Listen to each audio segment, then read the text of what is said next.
hidden hotels along Hennepin Avenue in Minneapolis, Minnesota, 1900 to 1905. The Saratoga Hotel, 106 Hennepin Avenue. Dixon, a guest at the Saratoga Hotel, slashed his wrists and his throat with a razor.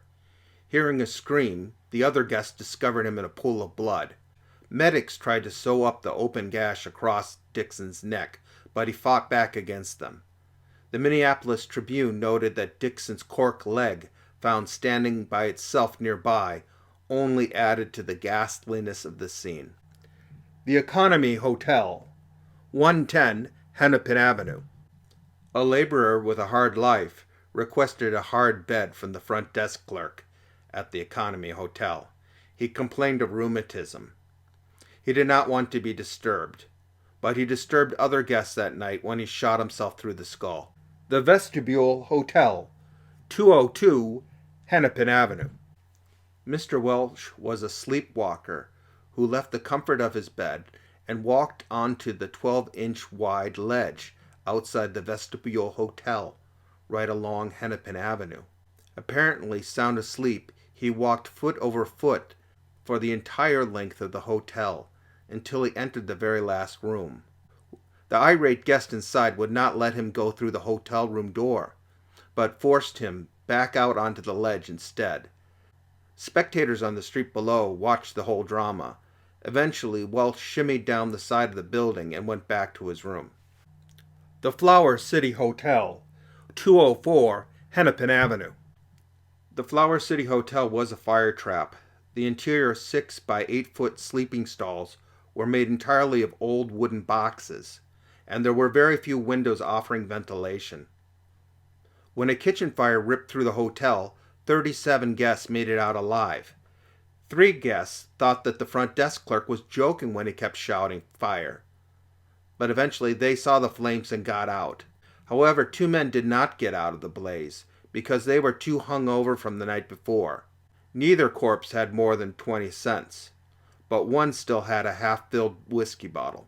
The Little Holmes Hotel, 224 Hennepin Avenue. A clothing store on the first floor of the Little Holmes Hotel tested out a new gasoline lighting system.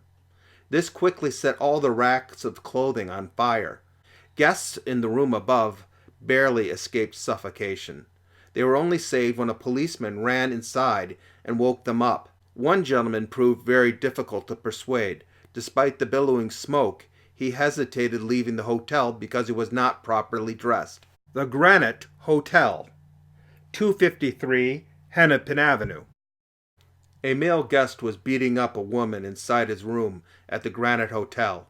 Her screams echoed through the hotel, and other hotel guests came to her rescue. The altercation grew so loud that it attracted large crowds along Hennepin Avenue. As many as 500 people stopped and heard the woman getting beaten. Her blood-covered face required several stitches under each eye. The police charged the violent man with assault and battery. The West Hotel, 502 Hennepin Avenue. Time literally flew at the West Hotel. The hotel had 4 large clocks stolen from its walls and public areas.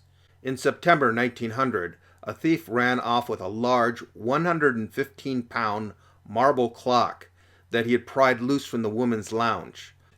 However, the clock proved too heavy after a while, and the timepiece was found abandoned on 5th Street. The Arlington Hotel, 618 Hennepin Avenue. A woman staying at the Arlington Hotel boxed up all her jewelry to donate to the Catholic Church.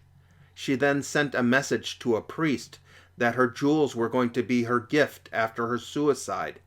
When the priest received the note from the messenger boy, he and other guests entered the woman's room to find that she drank a 2-ounce bottle of chloroform. A doctor came with antidotes, and the charitable woman was eventually revived. The Orleans Hotel, 700 Hennepin Avenue. Guests staying at the Orleans Hotel suddenly found themselves without a roof over their heads. A fire broke out between the walls and smoke filled the hotel. The blaze caused extensive roof damage, costing $600.